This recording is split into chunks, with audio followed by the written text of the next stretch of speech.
It's almost like Eric's signature Ariel. Hey y'all, welcome to this week's recipe. This week we're going to be making tacos al pastor. We're going to be making tortillas, and I'll show you guys a tip on making different flavored tortillas, as well as making our al pastor kind of like the ones you get on the spit. So let's get started. First thing we're going to do is work on our sauce. So I'm going to heat up a pan, dry pan with nothing in it. And then I'm going to cut my chilies. We're going to cut them open, and then we're going to take the seeds out. And then we're going to put that right into the pan. So I have in my pan here 2 ancho chilies and 2 guajillo peppers. And they're dried, so we're just going to quickly toast them. With these chilies, we're going to add in some garlic cloves. I have 4 here. I also want some coriander seeds, 2 tablespoons of coriander. I got some really nice cumin here, so I'm going to add in 1.5 teaspoons of cumin. Now we're just going to toast this all together. We want a little bit of the charred marks on our peppers and our spices. It needs to be brown. And you can kind of start to smell it. I'm going to flip your chilies over. And this should take just a few minutes. Okay, once you start seeing it browning, getting a little darker, we're going to take it off the heat. Once it turns brown, turn it off the heat and add in half a cup of just stock. It could be chicken stock, it could be pork stock, and this helps the spices stop toasting. Now we're just going to add it all into our blender. It smells so good. Now to this, we're going to add a few chipotles within adobo sauce. So it looks something like this. Oops. So you want 3 chipotles and 1 tablespoon of the sauce, a half teaspoon of annatto seeds, 2 tablespoons of Mexican oregano. If you can't, you can use regular oregano, but try to get this one first. We'll do a tablespoon of vinegar, a teaspoon of sugar, 2 teaspoons of salt, and some pineapple. So I have a pineapple here, we're gonna cut it. Added about a heaping cup of pineapple into the blender. Now we blend. Okay, so now we have our marinade made. We're gonna put that to the side. We're going to butcher up some pork. So I have 2 cuts of pork here. I have what is essentially the ham, but a pork shoulder would also do. And I have some pork belly. Make sure if you have pork belly or pork with the skin on to cut it off. My chef knife, just shave this off. Don't shave off all that fat because we want that. It's gonna make it nice and tender. And there we go. You just wanna have some nice slivers. Today I have pork, but it will also work with chicken thighs. I'm just gonna slice it any kind of way. And we're going to try to flatten it with a meat mallet. I'm gonna cut this one in half. So now we're gonna tenderize our meat. I have just pieces of meat here. I'm gonna just lay a little piece of plastic right over it. And I'm gonna just smash it down. And then I kind of want to build my meat on top of a pineapple. So you really don't want your pieces of meat to be wider than your pineapple base, and it makes it thinner, so then you can get more of that flavor from the sauce. I find cutting it about 3/4 of an inch thick and then pounding it is the key. It's a little too thick to just have as a pulverized piece of meat, so I'm going to cut it in half, but it's pretty thin, so I can only cut it in half once. And don't think that we are getting rid of this fat. This fat is gonna go on the top of this pit, and it's really going to baste our meat while it cooks. So we have our meat and we have our fat. I'm just gonna give that a nice little tenderizing.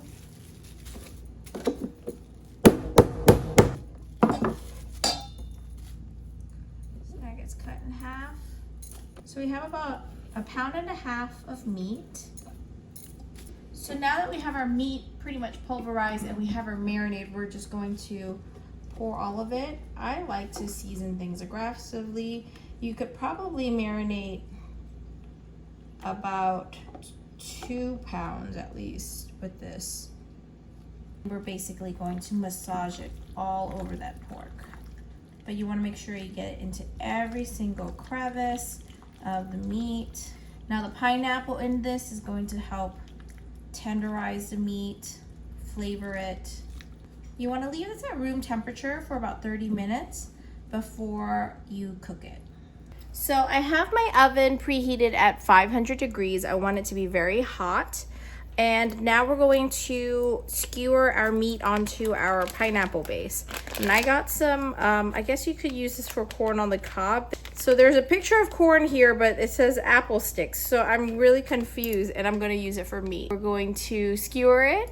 I like these because they're a little fatter, but you could use regular skewers too. You might just need multiple ones. And what I'm gonna do is I'm actually gonna invert this and stab it this way around the core. Try to stab it through and then press it down so that is nice and stable. And now we're going to start building our meat. So I have my marinated meat here, and we want to save the piece of pork belly. If you do have pork belly, save that for the top. So I'm gonna put on some gloves. And we're going to basically layer our meat onto the pineapple, and then we're going to bake it. And baking it at high heat is going to really caramelize the outside of the meat, and so we can slice it just like they do in Mexico. So we're just going to skewer that down. So you want to just kind of layer it as evenly as you can. Like, I feel like I'm 1/3 of the way, so I'm going to sneak in a nice fatty piece. With the fatty pieces, I like to kind of make sure all 3 skewers are in it so that it really holds everything into place.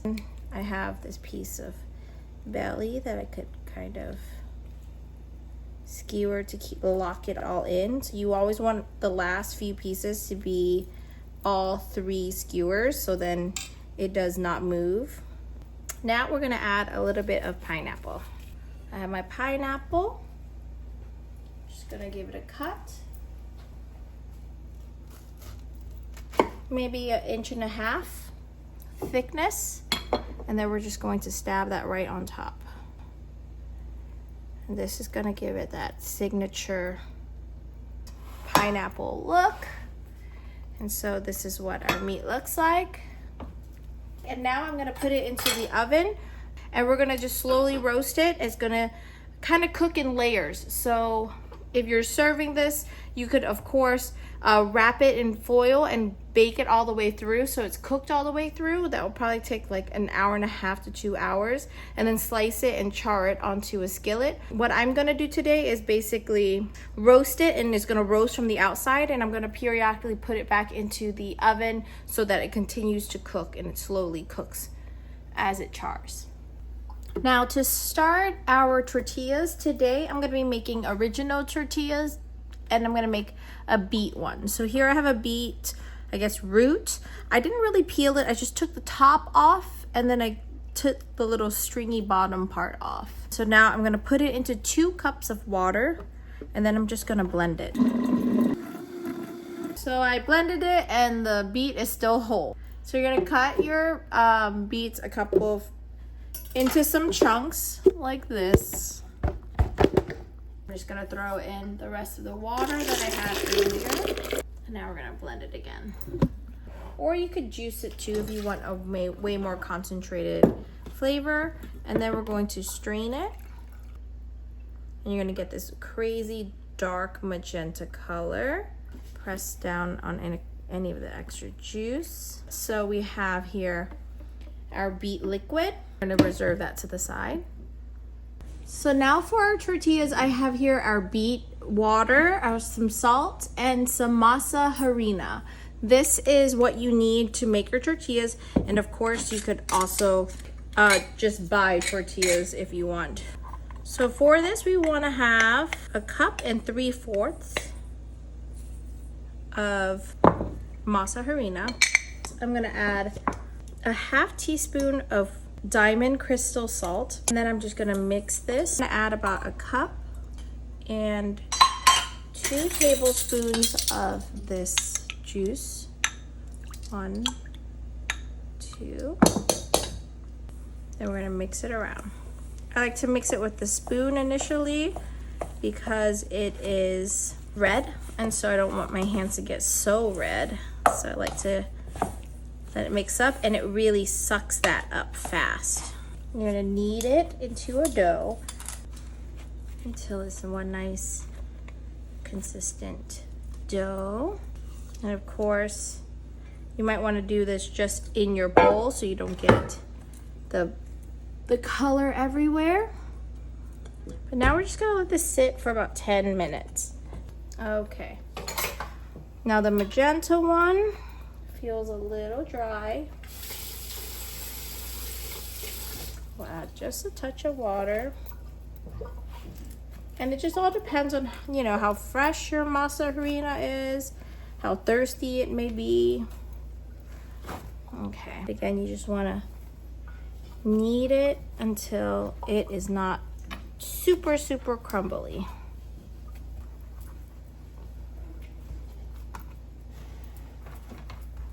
So after about 20 minutes, it looks like this. It looks pretty good. And what we can do, you want to take a sharp knife. It's so juicy. It's like everything's just kind of falling apart. You just want to kind of get the first layer sliced off. The first few layers are going to be a little harder to slice just because it is juicy, kind of slippery. But I'm going to cut it just to expose more layers. And then we're going to leave it in the pan, and we're just going to continuously char the meat. If it browns a lot on the bottom, that's okay. We can add a little bit of fat and it'll fry up a little bit. Come back in with just like a little bit of canola oil just on everything. And we're gonna let that continue to cook. And if it starts to kind of burn on the bottom, all you have to do is just add a little bit of water and just keep roasting it. And while we wait for that, chop up some cilantro and onion. For the onion, you want to put it in some ice water so that it takes the rawness out of the onion. Strain it, and then we're going to mix this together. And you could just soak this for just a few minutes. Drain off the onions, throw it in with the cilantro, and you can mix that up. And that's what we'll just top onto our tacos. And now we're gonna cook some tortillas. So now we're ready to make our tortillas. So you wanna put them in between 2 pieces of plastic, usually like a reusable, disposable bag like this works. So I smash it a little bit, smash it down, and then you have these cute little tortillas like that. I'm going to put it on my griddle. So the key is to cook it a little bit on one side, cook it on the other side, and then flip it over again. Now these are a little thick, so if you want, you can kind of rotate them. Smash it down. It makes a bigger and kind of thinner tortilla. But the magic really happens when you then take it off the heat and you put it into a towel. You close it up and it starts to steam, and it keeps the other ones hot, and that's exactly what you want. And you can kind of start to see, sometimes you're lucky, if you're lucky, you'll start to see your tortillas start to kind of puff a little bit. By the time it takes you to map out or roll out your next one, it's time to flip. And then when you flip it, I like to kind of press it down a little bit. And I find that usually helps try to get it to puff up. And of course, if you have access to fresh masa harina for like tacos, you should get that. Homemade tortillas or non-homemade tortillas work. Both are equally as delicious. Start to see this one is puffing. I love when they puff. Just like that.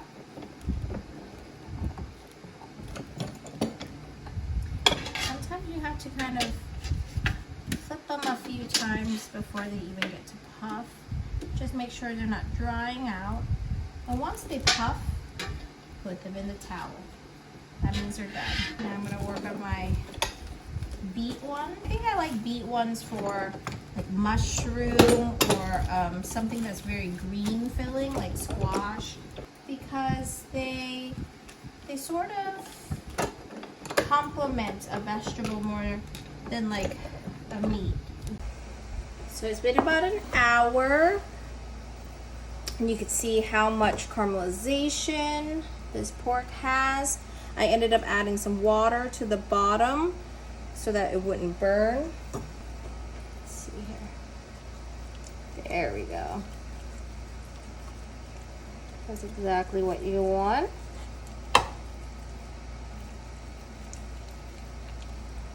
That's good. I like to cut a little bit of the pineapple too while we're at it. Oh my goodness, that looks so good. And then you can continue to cook this all the way in the center. It's like you're just charring the outside layers, but you just don't want to overcook your meat. And then pop this back in. And that's all of our al pastor meat with some of the pineapple. And so now I'm going to make myself a few tacos. So these tortillas have been resting in this kitchen towel, and you could see it's nice and hot. They're nice and soft. So I'm gonna do one white one and one pink one. Close it up so that it doesn't dry up. And here we go. We have our two tacos. So I'm gonna put some meat. So we have our pineapple, our al pastor. Oh my goodness, the meat is so tender. Onion and cilantro, a few squeezes of limes. Here you have it, tacos al pastor. Now let's taste it. Nice soft tortilla.